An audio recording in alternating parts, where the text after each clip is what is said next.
किसी भी स्टेट का उठा के देख लीजिए, वहाँ पे जय श्री राम बोल के महिलाओं के साथ अत्याचार हो रहा है। मतलब दिस इज एब्सोल्युटली रॉन्ग। अब डर लगने लग गया है, कोई जय श्री राम बोलता है तो हम लोग डर जाते हैं कि भाई पता नहीं क्या करेंगे। जय श्री राम का इतना मिसयूज हो रहा है, इतने प्यारे शब्द का, भगवान राम के शब्द का इतना मिसयूज हो रहा है हमारे देश में। मतलब अब डर लगता है जय श्री राम का नारा सुन के। कोई टीका लगा के या भगवा पहन के आता है तो हम डर जाते हैं। जितने प्यार से तू बकचोदी पेल रही है ना मोहतरमा, अगर तेरे से पूछ लिया जाए तो वो एक केस बता दे जहां जय श्री राम का नारा लगा के किसी को काटा गया हो, अभी तेरे सारे छेद बंद हो जाएंगे। तुम लोगों का छेद खुलता ही इस वजह से है कि तुमको पता है कि सनातन धर्म के ऊपर, जय श्री राम के ऊपर कुछ भी टिप्पणी करेंगे तो हमको बोलने वाला, कहने वाला कोई नहीं है, हमारे ऊपर कोई कार्रवाई नहीं हो। राम भी काल्पनिक थे, काल्पनिक थे। कोई प्रकाशित है। हम सब भी काल्पनिक हैं। हम क्यों काल्पनिक है? बोल दीजिए, हम भी तो काल्पनिक हैं। अगर राम काल्पनिक है तो हम भी काल्पनिक हैं। हम वास्तविक हैं। आपने किसी को राम को देखा? किसी ने? आपने अपने परदादा के दादा को देखा है? बताइए ना। माँ बाप के बाप को देखा है? परदादा को देखा है? दादा को देखा, उनके परदादा को देखा है? बताइए। आपने देख लिया था? तो हम तो मानते हैं ना, हम तो मानते हैं, हम मानते हैं कि हमारे परदादा भी थे, उनके परदादा भी थे और श्री राम भी थे। आप डिनाई कर रहे सर, आप डिनाई कर रहे हैं, आप डिनाई कर रहे हैं। शर्म आनी चाहिए कि आप राम को काल्पनिक बता रहे हैं। अनपढ़, गंवार, जाहिल, पप्पू के चेले फ्रीडम ऑफ स्पीच के नाम पर ये कुछ भी हमारे आराध्यों के ऊपर भौंकते रहते हैं। भगवान प्रभु राम को काल्पनिक बताना इनके संस्कारों में है। ये जिस पार्टी को सपोर्ट करते हैं वो लोग पहले ही इसके बारे में बोल चुके हैं, तभी 10 साल से बाहर हैं और आने वाले समय में यही हालात इनके रहे और दिन तक ऐसे ही बाहर रहेंगे। लेकिन इस बदतमीज आदमी का इलाज भी होना चाहिए जो ऐसा सोचते हैं। ईद के राम राम भाई साहब, ईद के राम राम आपको भी। जय हिंद, जय हिंद, ईद के राम राम, जय हिंद, जय भारत। सबको ईद मुबारक। आपको भी ईद के राम राम, जय हिंद, जय भारत। जय हिंद, जय भारत, ईद के राम राम आपको भी। जय हिंद, जय भारत। हमारी तरफ से भी सबको ईद की राम राम। लेकिन एक बात खटक गई, उधर से कोई जवाब नहीं आया राम राम का। मतलब भाईचारा की हो गई ऐसी की तैसी। ज्ञान को नहीं मिटा सकते। 500 साल बाद अयोध्या में राम मंदिर बना जिसको मुगल आक्रांताओं ने तोड़ा था, और 800 साल बाद नालंदा विश्वविद्यालय दोबारा बनकर तैयार हुआ जिसको खिलजी ने तोड़वाया था। उसे अब उन प्यारे दुलारे लोगों को थोड़ा शांति, उनके दिल में जो तकलीफ थी वो थोड़ा शांत हो गया होगा। जो लोग बोलते थे कि अयोध्या में मंदिर के जगह पर विश्वविद्यालय बन जाए। मंदिर से क्या फायदा होगा ये बताता हूँ। मंदिर से क्या फायदा होगा? मंदिर की बात कर रहे हैं कि किसी सरकार ने मंदिर नहीं बनाया, इस सरकार में मंदिर बनेगा। क्या मेरे बच्चे, तुम्हारे बच्चे मंदिर में बैठ के पढ़ेंगे? क्या अस्पताल बनेगा, कॉलेज बनेगा, उससे भविष्य बनेगा बच्चे का? तो मंदिर से क्या चीज है? मंदिर का एक वो है, पुजारी बैठेंगे, पुजारियों की आमदनी है उससे। हमारे बच्चे जाएंगे उसमें लुटा कर चले जाएंगे पैसा, पुजारी इकट्ठा करेगा, चल देगा घर के लिए अपने।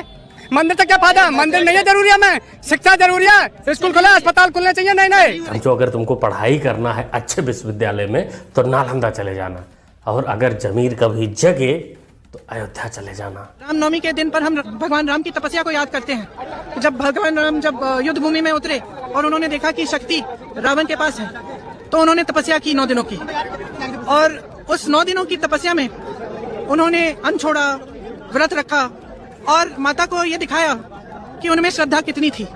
108 नील कमल उन्होंने माता के चरणों में डाले, और जब 108वां कमल डालने का समय आया तो माता, आपको मालूम होगा कि माता ने वो उनकी परीक्षा लेने के लिए वो नील कमल वो चुरा लिया, मतलब छुपा लिया। तो भगवान राम संकट में आ गए। जब संकट में आए तो उन्हें याद आया कि मेरी माता जी मुझे राजीव लोचन कहती थी, मतलब मेरी आंखें कमल समान हैं। तो उन्होंने एक छुरा लिया और अपनी आंख निकाल के वो माता के चरणों में डाल रहे थे। जब माता ने उनको रोका और उनकी श्रद्धा को माना, और शक्ति फिर उनके साथ रही। और ये हमारे देश की बहुत पुरानी परंपरा है। उसे पिंकी जी तो पप्पू से ज्यादा ही चालाक निकली। मतलब ये रुकी नहीं बीच में, तोड़ मरोड़ कर जैसे तैसे चमचों के सामने परोसी दिया। अब चमचो तुम एक काम करो, जो तुमको रामायण कभी सुनाया गया हो या सुने हो या देखे हो उसको भूल जाओ, क्योंकि इटली वाला रामायण ये जो बता रही है यही सत्य है। आपने दिया था? मैं वोट नहीं देता किसी को भी। क्यों? रंडी कैसा मैं देता नहीं वोट। सब कुत्ते इंसान किसी को वोट देते, देख लो भाई, मैं देता नहीं। सब कुत्ते इंसान? इतनी बड़ी बात मतलब समझ नहीं आई, क्यों? भारत की पहले से भाई कैसी बात कर रहे हो? अपने देश को गाली दे रहे हैं जिस देश में रह रहे हैं। इसमें रहता हूँ, अपना कमाता हूँ, अपना खाता हूँ, कोई देता घर पे आके? तो छोड़ दीजिए ना, अगर आपको इतनी दिक्कत है भारत में, भारत को इतना बड़ा आप शब्द बोल रहे हैं कि ये हुआ पड़ा है भारत का, शर्म है थोड़ी बहुत आपके अंदर? शर्म है तभी तो रहता हूँ भाई। शर्म तो नहीं है तभी आप गाली दे रहे हैं। जिस भारत में रहते हैं उस भारत को आप गाली दे रहे हैं। ऐसे दोगले कपूत अपने माँ बाप को भी गाली देते होंगे।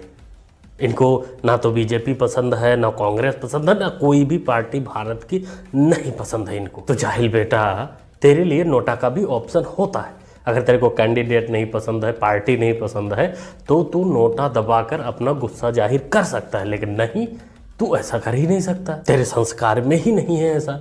तू अपने बाप को, माँ को, देश को गाली देना तेरे संस्कार में है बस। आप कितने साल के हो? विचार है दूसरे के, उससे क्या मतलब? आप कितने हैं? मैं 37 का हूँ। मैं 51 का हूँ। आपकी सरकारी नौकरी क्यों नहीं लगी? अरे सरकारी नौकरी नहीं लगा चाहे नहीं लगा, उसकी बात है। अरे दीपक ब्रो, इतना भी मत रेलो कि 51 साल का युवा कल को बिस्तर पकड़ ले, क्योंकि आने वाले समय में इसको 54 साल का युवा सरकार बनाने वाला है इसका, और तब इसको नौकरी देगा।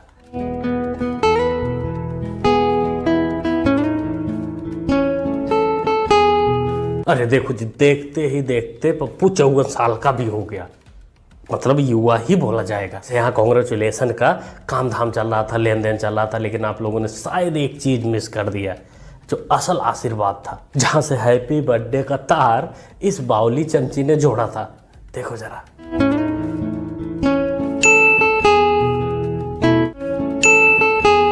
मुझे आशीर्वाद देने का, लेने का सबका अपना अपना तरीका है। मैं इस पर कुछ नहीं बोलूंगा। विवाद नहीं करना, जिसको जहां से लेना है वहीं से ले दे सकता है। गवर्नमेंट ने ये बहुत सही जोड़ी बनाई है, देखिए दिखा, ये नीले और हरे की जोड़ी।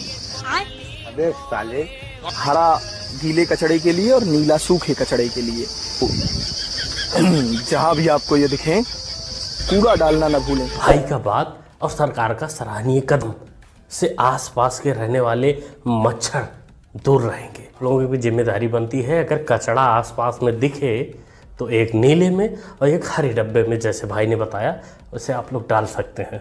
क्या कहेंगे आप लोग इस भाई के आइडिया को? नहीं, भाई का आइडिया नहीं, ये तो सरकार का आइडिया है, बस करना आम लोगों को है। क्या कहते हैं कमेंट करके बताइए। ओवरऑल पूरी वीडियो आपने देखी, आपको कैसी लगी ये भी कमेंट करके बता सकते हैं। मुन्ना भाई को सपोर्ट भी कर सकते हैं सुपर स्टिकर के माध्यम से, या फिर चैनल को सब्सक्राइब करके भी कर सकते हैं, जो कि होता है बिल्कुल फ्री। सब्सक्राइब करिए, जुड़ जाइए। मिलते हैं अगले वीडियो में। Thanks for watching.